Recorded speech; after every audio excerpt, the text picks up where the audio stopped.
हम गायिका उजाला यादव यूपी आजमगढ़ के धरती से आप लोगों के बीच में एक सच्ची घटना पेश करत बनी। जो उन्हें घटना के आप लोग सुने हैं तो आप लोगों का दिल दहल जाई।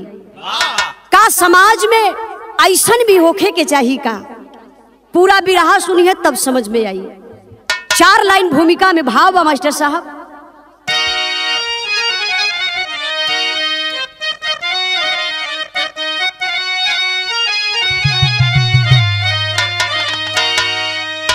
आज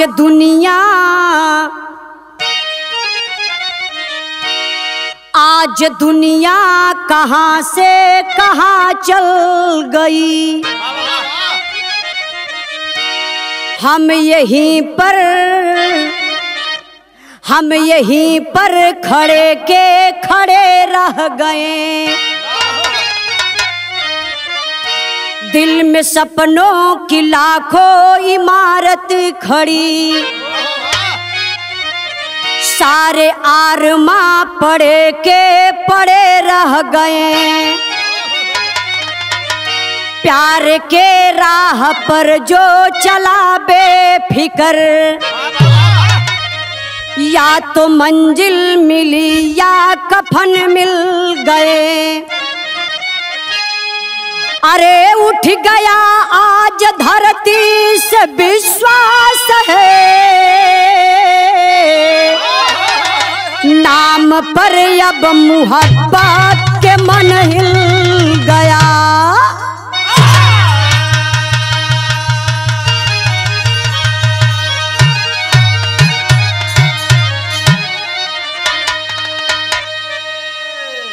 ए बाबू, आज दुनिया में सबसे बड़ी कोनो चीज बा तो बाबू मात्र एक ही चीज है जिसका नाम है रिश्ता। रिश्ता पैड़े चलत लोग बना लेते हुआ, रिश्ता तो बन जात बा, लेकिन कठिन चीज ई बा बाबू रिश्ता निभाई।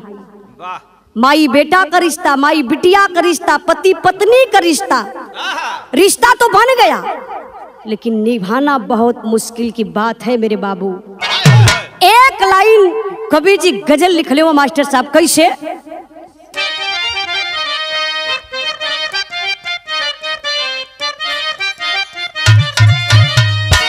काहे ये दिल के बीच में दरार हो गई।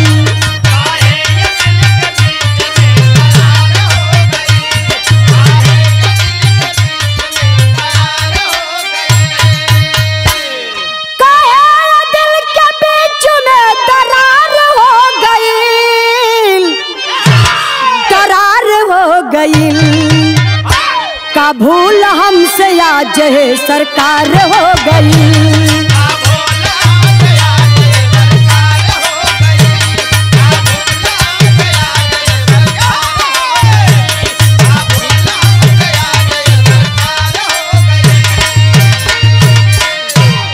भाव पर गौर करें मास्टर साहब। कहना है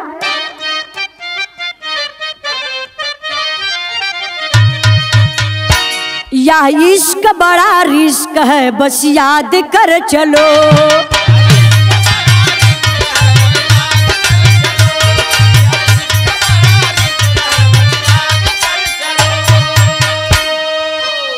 यह इश्क बड़ा रिस्क है, बस याद कर चलो, बस याद कर चलो। करना अगर है इश्क कफन बांध कर चलो।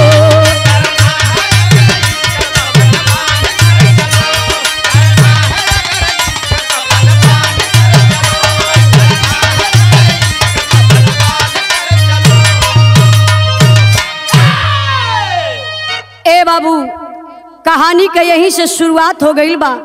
कहानी कहां से कैसे लिखल गई मास्टर साहब?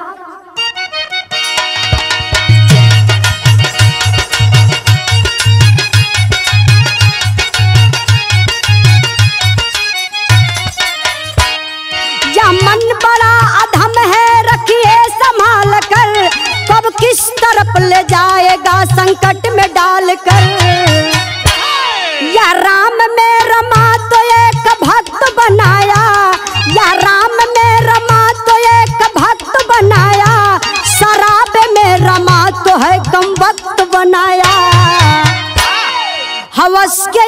की लपट है नियत को जलाए, जो करना नहीं चाहिए वह भी तो कराए। देखिए कहानी पर गौर करी। जिला गोंडा के रहे वाला प्रभात जी, जेकरे माई बाबू प्रभात, बड़ा भाई छोट भाई राजेश बड़न। दोनों भाई जब सयान भइलन तो प्रभात का शादी माई बाबू एक सावित्री नाम के लड़की से कर दला। आज जब शादी हो गई तो धीरे धीरे दिन बीते लगल।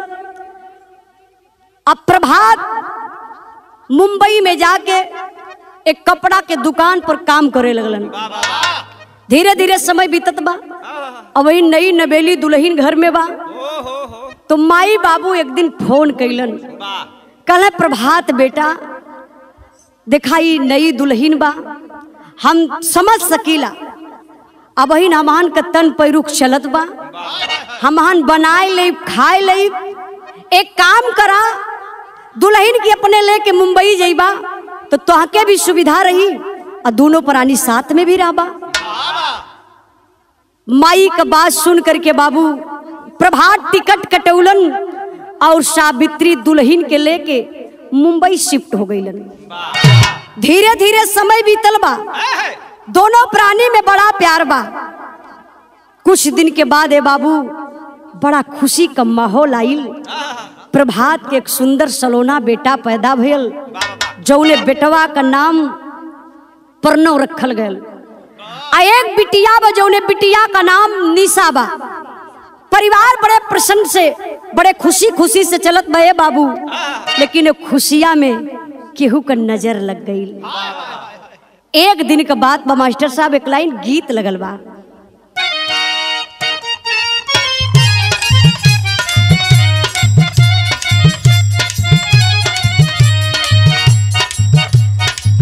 निकला ना निकला जल्दी घर से बाहर वहाँ हो,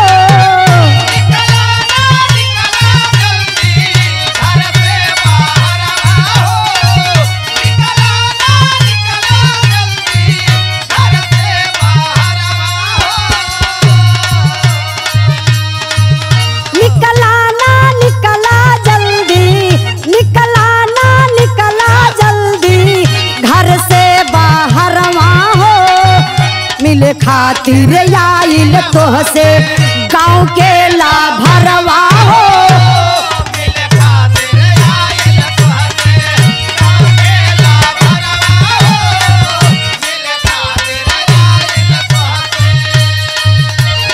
भाव पर गौर करी मास्टर साहब। झगड़ा ना रगड़ा कैले नागारी मार हो,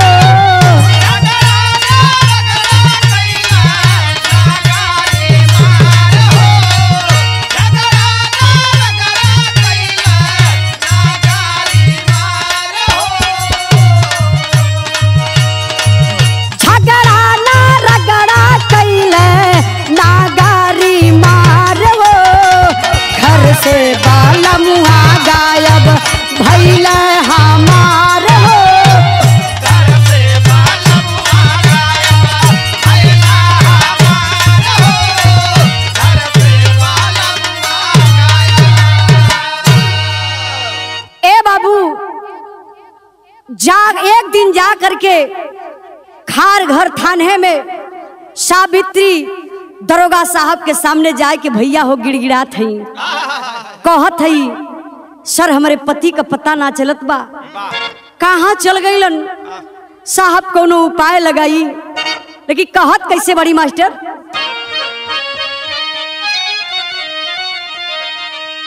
तनिको न चैन साहब दिलावा में आवत बाटे,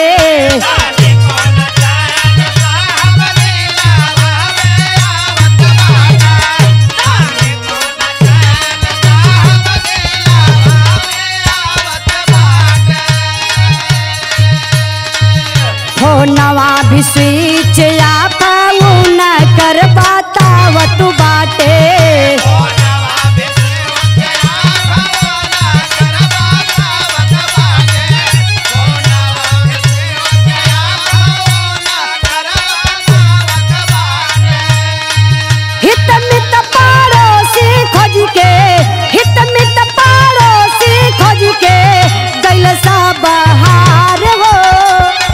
से बालमुआ गायब भइल हमार हो।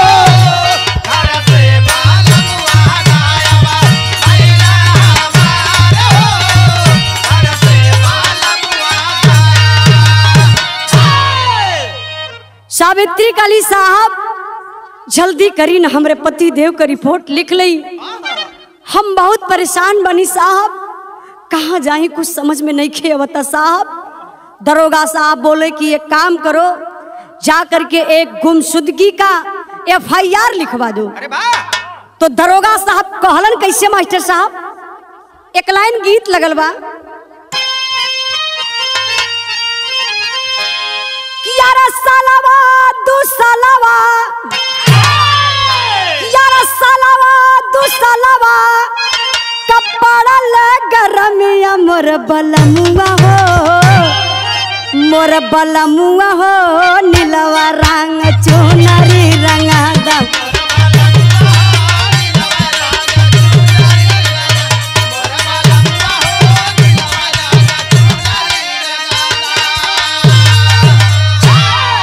भाव पर गौर करिहन, यार कहवा नाम कहा, यार कहवा नाम कहा, बातवा ठकनवा गुमशुदगी के, गुमशुदगी के पहिले लिखा दया FIR।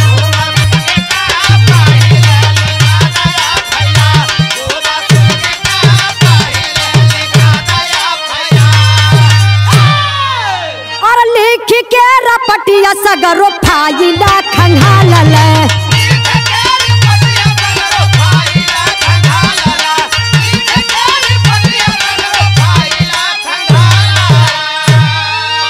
बाल के भी खाल हो दरोगा जी निकालल।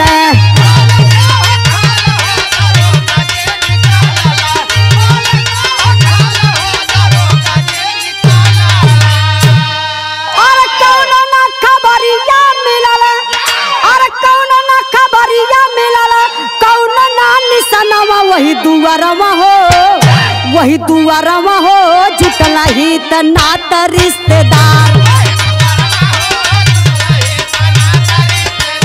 वही दुआरवा हो जुटला ही त नात रिश्तेदार। ए बाबू दरोगा साहब FIR लिख लेते हैं और प्रभात को खोजना शुरू कर देते हैं। लेकिन भैया हो प्रभात का कहीं पता ना चलत बा। दुल्हन बेचारी सावित्री परेशान बा। आ धीरे धीरे ये खबर पूरे नात रिश्तेदार में फैल गई तो सारे लोग मिलकर के खोजने लगे। फिर दरोगा साहब सावित्री के दरवाजे पर आते हैं और बोलते हैं कि क्या तुम्हारा पति अय्याश किस्म का था, किसी लड़की से उसका चक्कर था, आखिर तुम्हारा पति कैसा था, कुछ पता नहीं चल रहा, कुछ सुराग नहीं मिल रहा है। सावित्री काली साहब हमार पति तो देवता हुआ हो साहब, 4 बार बोलौला पर 1 बार बोलल, उनके चरित्र पर आप दाग मत लगाई दरोगा साहब। दरोगा साहब कहलन कि देखो तुम्हारी बात सुन करके मुझे भी दर्द हो रहा है, टेंशन मत करिए, मैं वादा करता हूं तुम्हारे पति को बहुत जल्दी खोजकर तुम्हारे सामने लाऊंगा। अरे बाबू इतनी बतिया सुन ली हो सावित्री, दरोगा साहब के पैरवा पे गिर के रोवे लगली। और कैसे का कहत है मास्टर साहब, पत्थर सा कलेजा पिघल जाला हो बाबू। एक लाइन गीत लगल बा,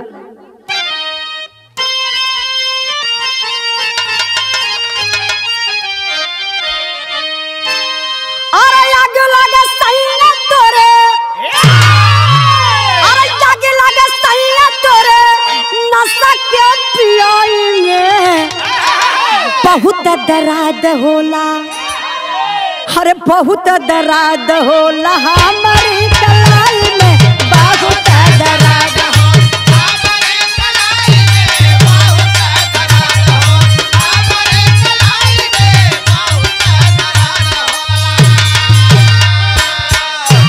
सावित्री कहली का कहली,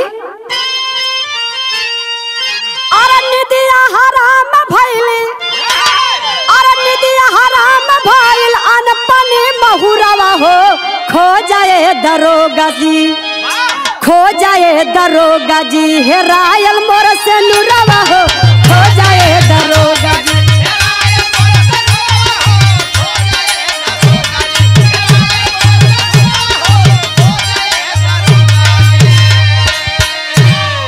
अरे सैया के लिया तू हमारे समनवा अन्ना हो खेत साहब ले ला हमरो परानवा।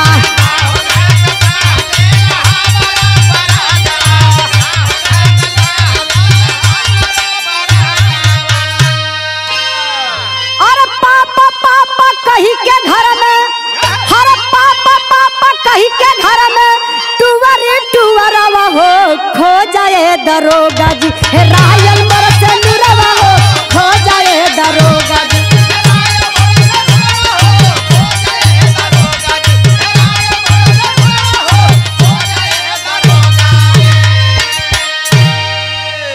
ए बाबू सावित्री रोवे लगली काली साहब घर में खाए भर के खर्चा ना बा शहर कई मामला बहो साहब दूगो बचवन के लेके हम कौन ओर जाई हो साहब कौनो उपाय तो बताई दरोगा साहब हम का करी कैसे जी हो साहब। ए बाबू दरोगा साहब सांत्वना देते हैं आंख से आंसू चलने लगा जितने लोग खड़े थे। बेचारी 2 बच्चे लेकर के सावित्री अब कहाँ जाएगी कुछ भी प्रभात का पता नहीं चल रहा है। धीरे धीरे समय बीतल हो बाबू यार का बात छोड़ल जा वहर घरवा माई के रोज प्रभात सुबह या शाम के दूसरे तीसरे एक बार कॉल जरूर माई के करें। 2-3 दिन से भैया प्रभात का घरे फोन ना जात बा माई बाबू तड़पड़ात हुए फोन लगावत हुए फोन नहीं लगल जब प्रभात के तो अपने बहू सावित्री के मोबाइल पर फोन क के प्रभात का माई कहलिन का ए बाबू एक लाइन गीत लगल बा कि गवन कराए सैया घर बैठवला कि गवन कराए सैया घर बैठवला अरे अपने कोई लरिया में लागल रे निरमोही दगा दे के निरमोही दगा दे के भागल रे निरमोही दगा दे के।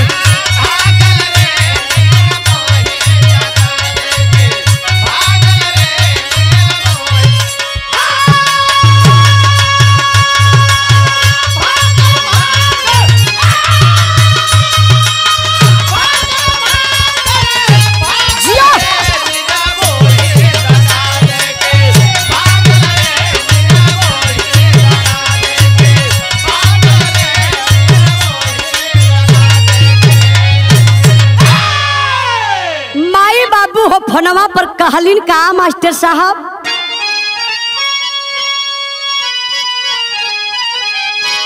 अरे फरक ले आ गया सगुनवा जनाला फरक ले आ गया सगुनवा जनाला बेटी मिलन चयन कौनो कोनवा रे काहे बंद बा प्रभात वाला फोनवा रे काहे बंद बा प्रभात वाला।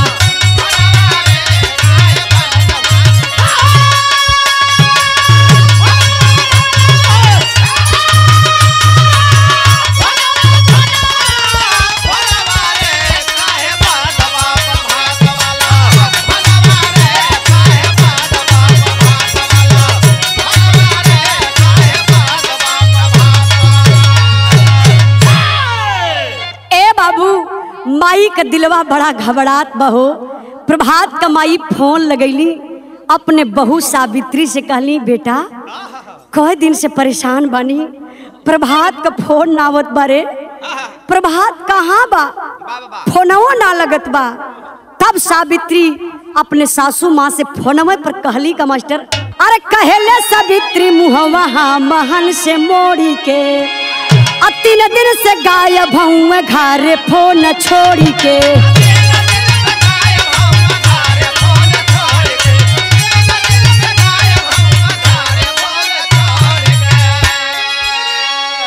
रोवली मतारी हारा हारा मर सुगनवा, रोवली मतारी हारा हारा मर सुगनवा। अरे तो के लगल कवना टनवा रे, काहे बंद बा प्रभात वाला फोनवा रे, काहे बंद बा प्रभात वाला।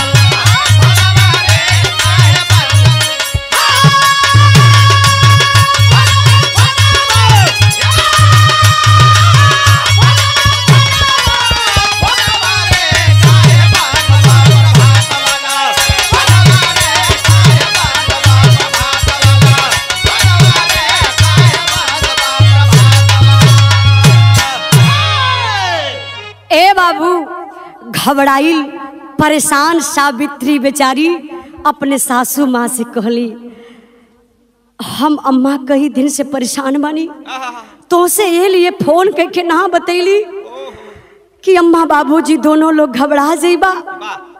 हम सोचली कि खोज लई कहीं मिल जाइए तो करे बात खुदे लेके हम घरे आ जाई।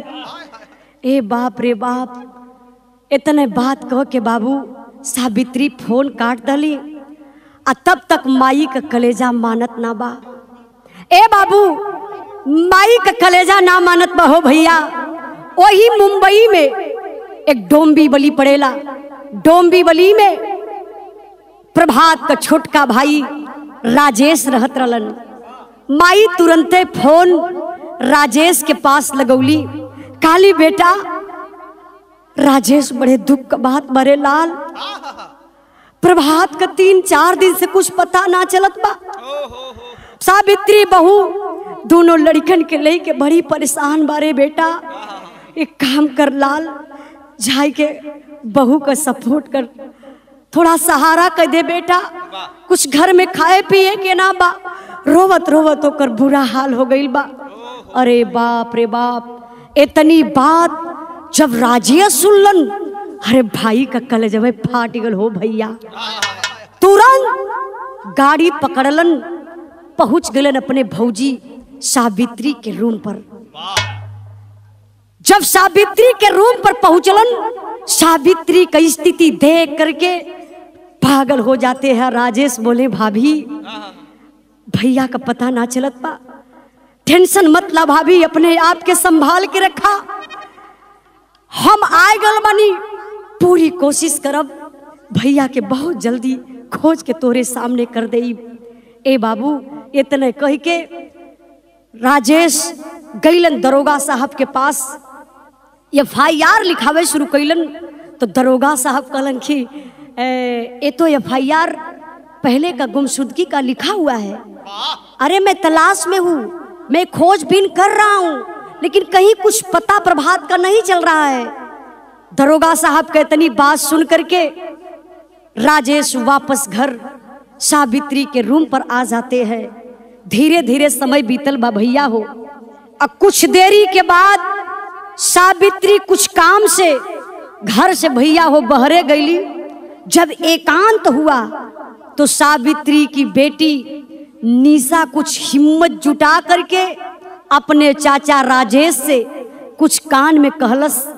राजेश कहले, बेटा अगर ये बात किसी और के सामने बताना होगा तो बेटा तुम बता लोगी। निशा कहलस, हाँ अंकल, हाँ मैं बता लूंगी, ये सत्य बात है अंकल, मैं बता लूंगी। तुरंत बाबू देरी ना कैलन, राजेश निशा के लेके थाने दरोगा साहब के पास पहुंच गईलन। दरोगा साहब से कहलस, सर ए बिटिया रानी आपसे कुछ कहना चाहती है। तब तक वो बिटिया दरोगा साहब के देख के डर गईली, डराई के कांपे लगली। दरोगा साहब कहले, बेटा तुम डरो मत, कुछ हम कहेंगे नहीं, कुछ करेंगे नहीं। क्या हुआ, क्या बात है, बताओ क्या बात है। तब वो लड़की निशा दरोगा साहब से रोई के बाबू कहत का बा, एक लाइन गीत लगल बा।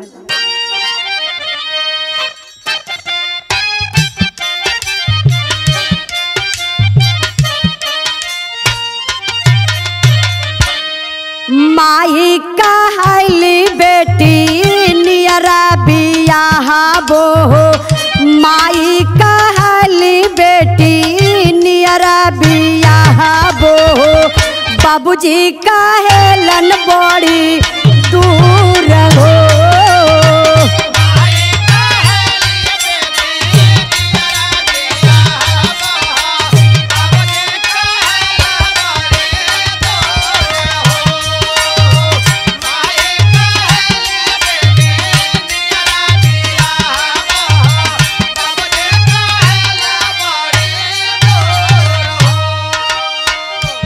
निशा रोवत बा, डरत बा, काफत बा, लेकिन बाबू हो दरोगा साहब से कहत बा का, हम ना बताइब मम्मी हमहू के मार देई, हम ना बताइब मम्मी हमहू के मार देई, ड्रमवा के पानी में डूबायो।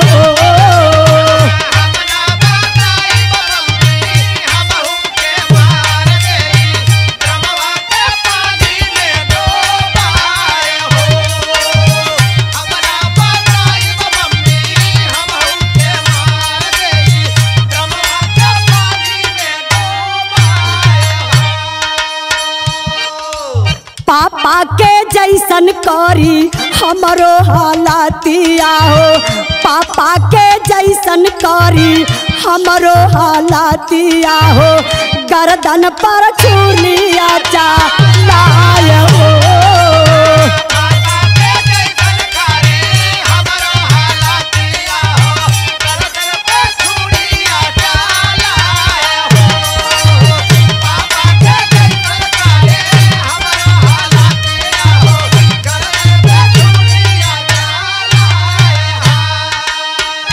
अरे किचन के जमीनिया में मटिया से तोप के मरने बिया मम्मी पापा के चाकू घोप के, खुनवा में डूबल पापा मिल जाई है हमारो, खुनवा में डूबल पापा मिल जाई है हमारो, देखा ना मटिया ताय हो।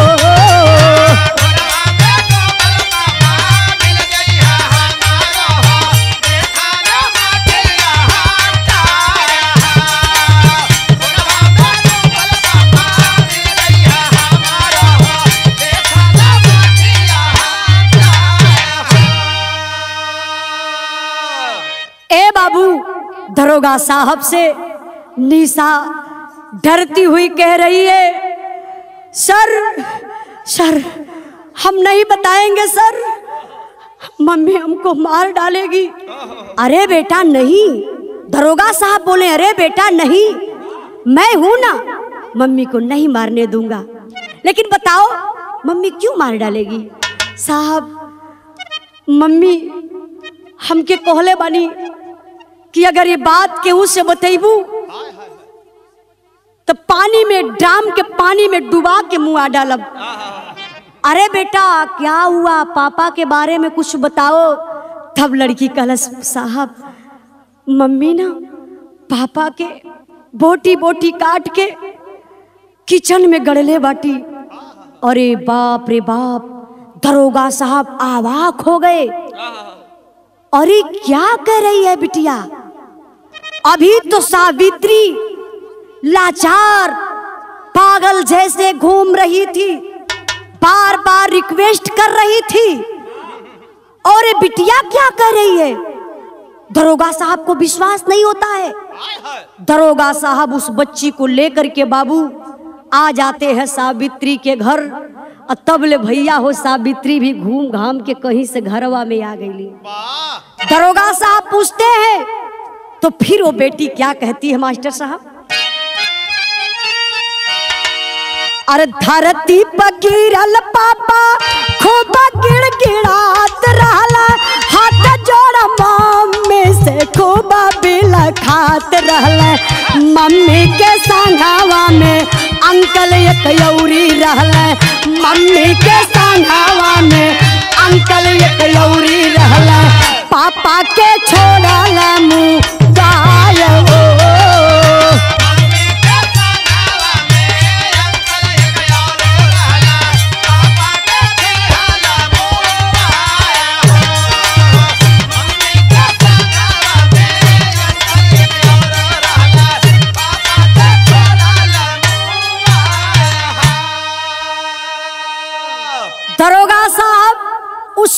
से पूछते हैं, बेटा तुम्हारी मम्मी तुम्हारे पिता को अकेली मारी या कोई और था?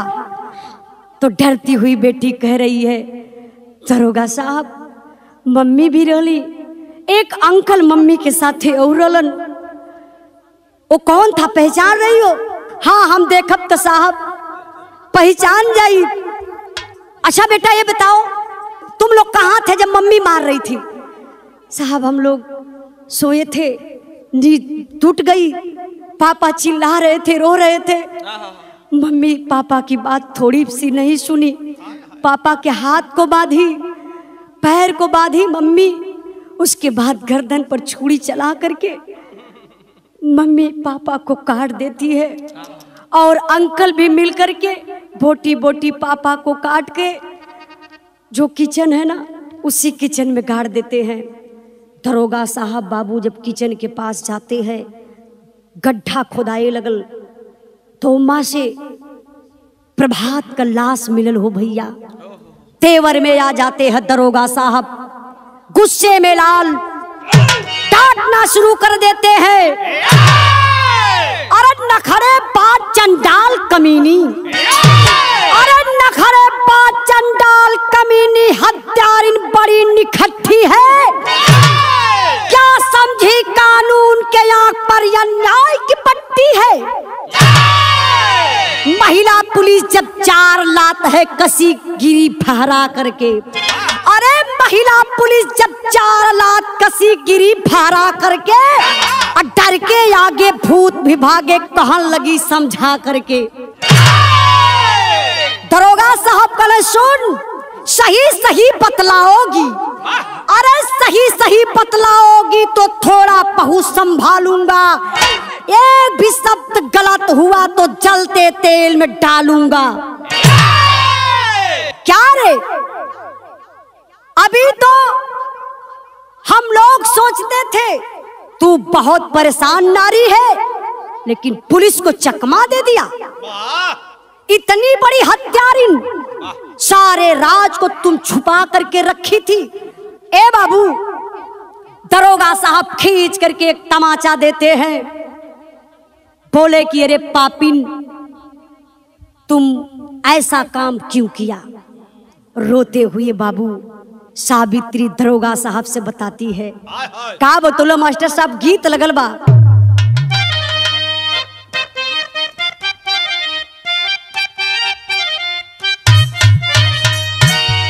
हमार बलमू रात काहे नयला,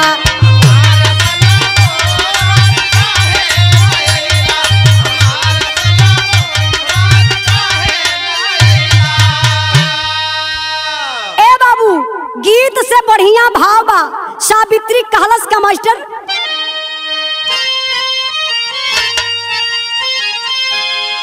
अरे माहुर जिंदगिया में, अरे माहुर जिंदगिया में, अरे बवली साहब सेनुरावा के हम ही धवली साहब।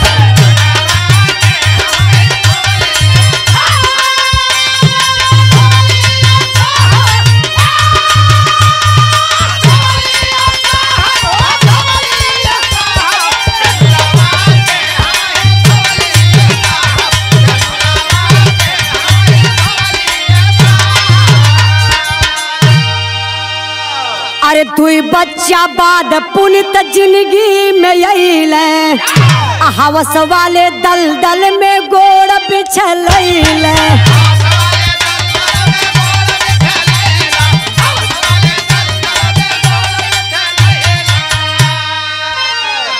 अरे पाप खुद कपड़ा पे, अरे पाप खुद कपड़ा पे ढोवली साहब से नुरावा के हम ही ढोवली साहब।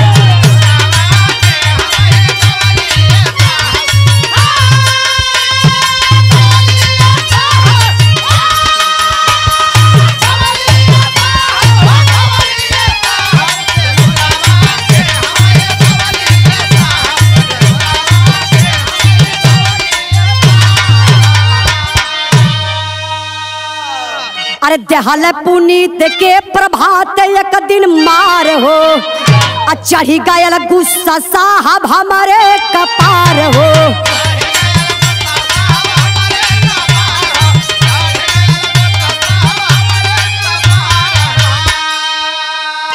और 2 घंटा पुनीत संगे, और 2 घंटा पुनीत संगे रोवली साहब से नुरावा के हम ही भवली साहब।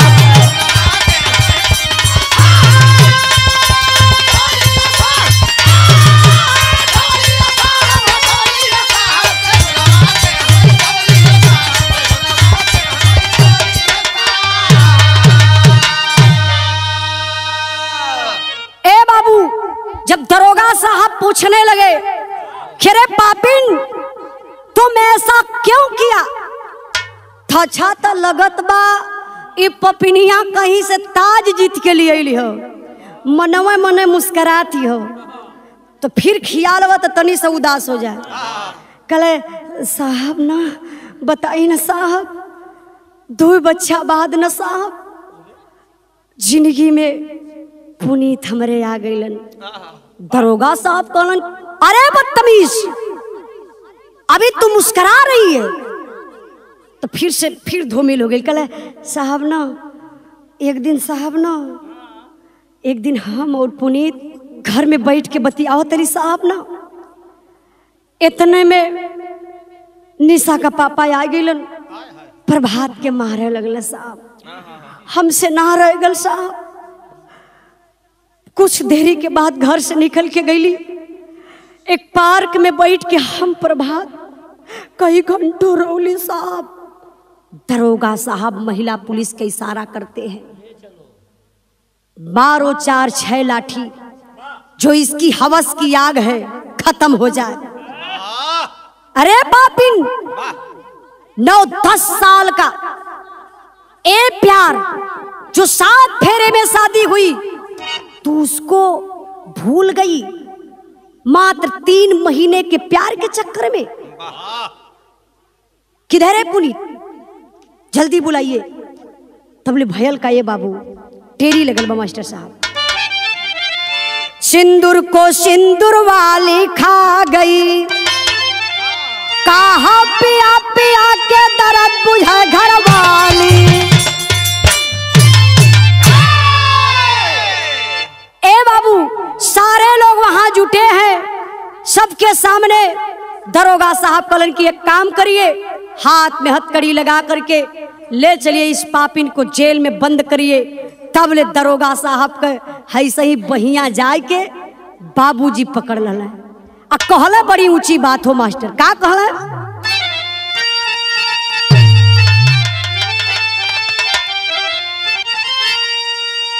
अरे जाज हेरायल कोखिया का मोरहीरा पीरा उठत बा, अरे जाज हेरायल कोखिया का मोरहीरा पीरा उठत बा, का छमकेला छतिया पर तू जीरा पीरा उठत बा।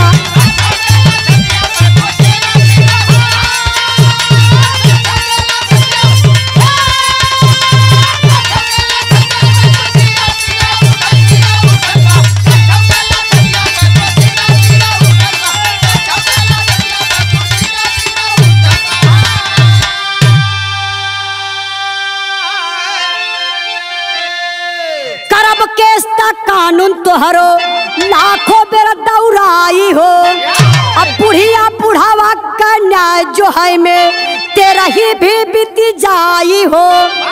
अरे धर्म के डसले बन्ना भारत का कीरा पीरा उठत बा, खड़े खड़े यह चंडालिन के चीरा पीरा उठत बा।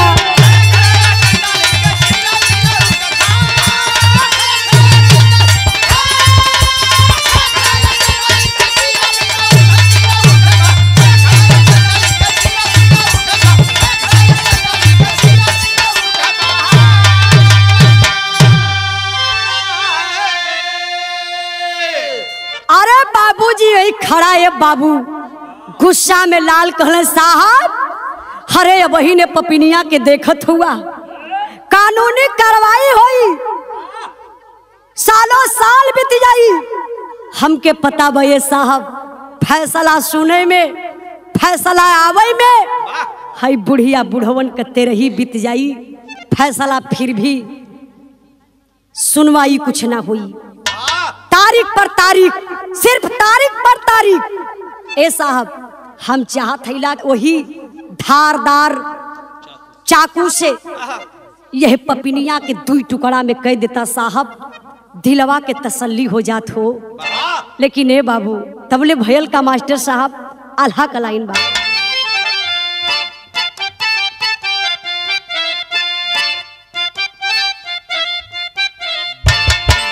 तब का सावित्री सत्यवान के बचवली भैया,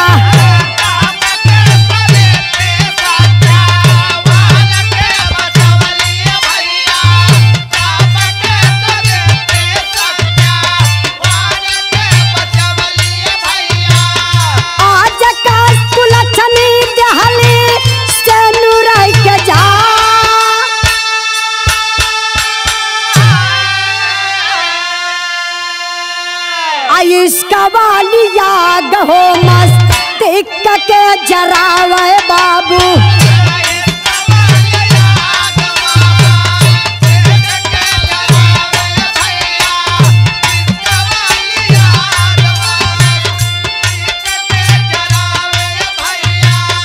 लाऊ के लघार नहीं लाऊ के परिवार,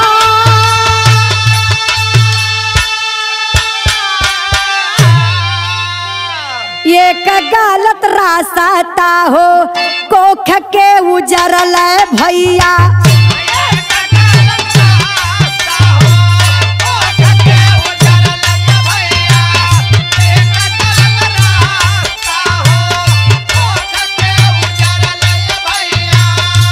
छीन लिहल बचावन का दूधवा आहा,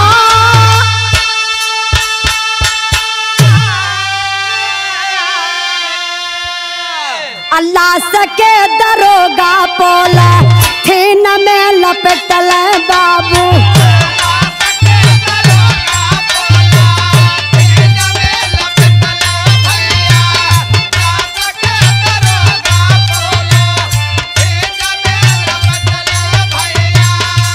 पोस्टमार्टम खातिर चाले गाड़िया में डाल,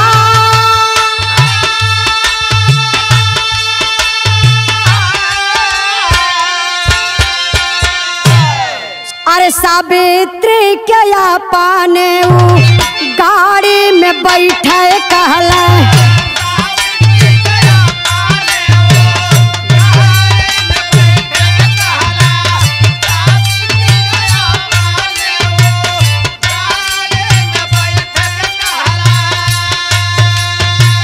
ठाया ठाया गोली कैला सीनवा के पास,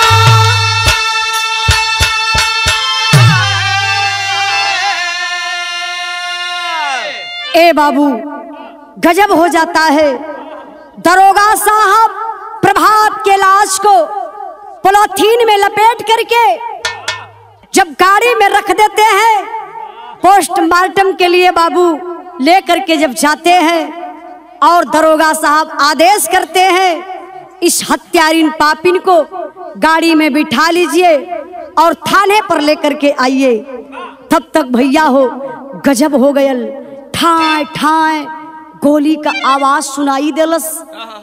अच्छा वो गोलियां लगल के सावित्री के सिनवा में, सावित्री गिर के धरती पर बाबू लगल ही छपटियाए।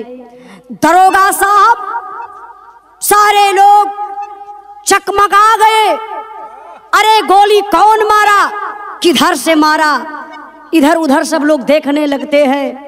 वही भिड़िया मसे बाबू सीना ठोकत कर राजेश समनवा आयल, खखा के हंस दहलस, कले साहब गोली हम मरली है। दरोगा साहब कला कि अरे साला तू तो इससे बड़ा भी हत्यारा हो गया, तुझे भी सजा मिलनी चाहिए।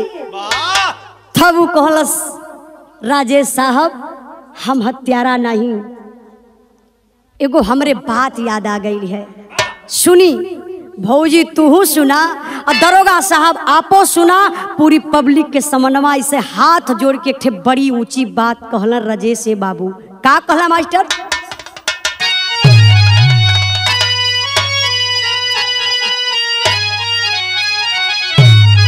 अरे काहे रहबू विधवा तू हत्यार न बनी के।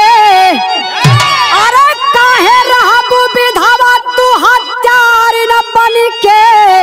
चल जा भैया क्या बजरवा तू सुहागिन बन के।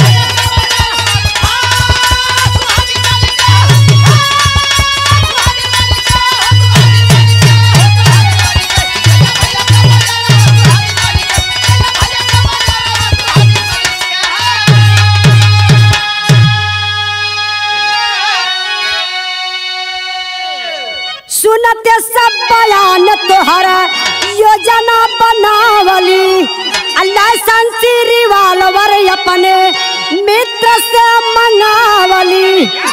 अरे जियत रहा बुढ़ा सबूत नागिन बन के।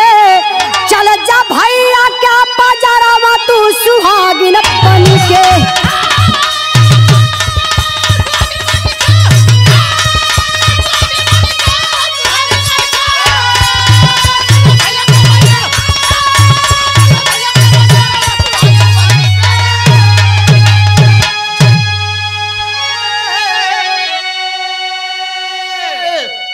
साहब अब ही ना आपके ना पता हुई हो साहब, हमारे भैया के का पता रहल। ये हमार भौजाई है, हमारे भैया से सारी सामग्री यह मंगौली। हथियार हमारे भैया से मंगौली, टाइल्स हमारे भैया से मंगौली, सीमेंट बालू हमारे भैया से मंगौली। भैया के हमारे का पता रहल कि हमारे मौत का जुगाड़ होत बा। भैया पूछत रह गईलन। ई भौजी हमारे भैया से कहली कि किचन खराब भइल बा, मरम्मत करवाई। जब से ही बतिया सुनले रहली हो साहब, बर्दाश्त ना भयल। काली बिना भाई का भौजाई कैसन, यही लिए इनके गोली मरली। एक काम करी साहब, ये भौजी के भी वही गड़िया में रख लई, भैया के सथवा लेके जाई। तब तक बाबू फिर आंख से आंसू चल दिया। राजेश को रो करके दरोगा साहब के सामने कहने लगा, एक गलत रास्ता या एक गलत विचार हो, चौराहे पर खड़ा कैले लाई के परिवार हो। अरे कल पर बुढ़िया बुढ़ावा, अरे कल पर बुढ़िया टुअरन संगया भागिन बन के। चल जा भैया क्या बजरवा तू सुहागिन बन के।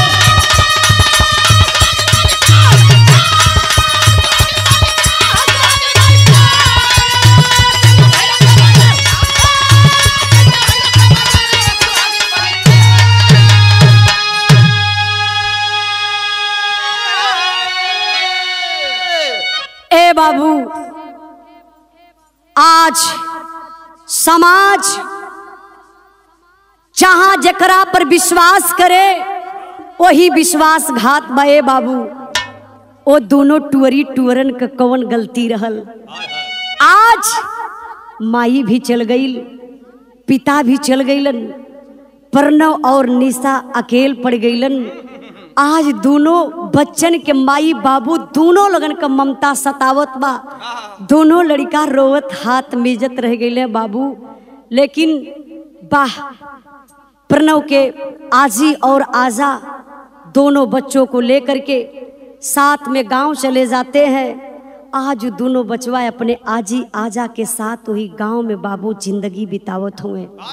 बिरहा के सुनने वाले भैया बाबू, मैं आप लोगों से हाथ जोड़ करके ही निवेदन करती हूँ, अगर हमारे भैया लोग परदेश में जाते हैं, अकेले कमाते हैं, ड्यूटी करके आते हैं, तो उन्हें खाना बनाना पड़ता है।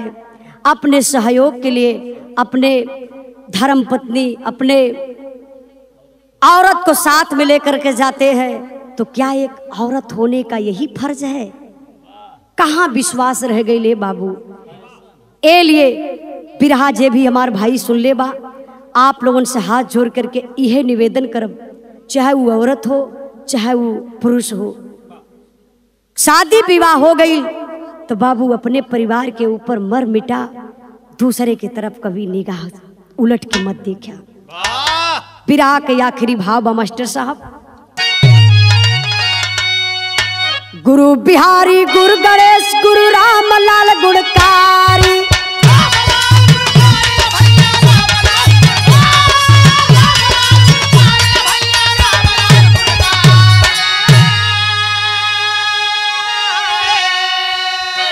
स्वर्ग गए चंद्रिका कभी बच्चन जी बने पुजारी।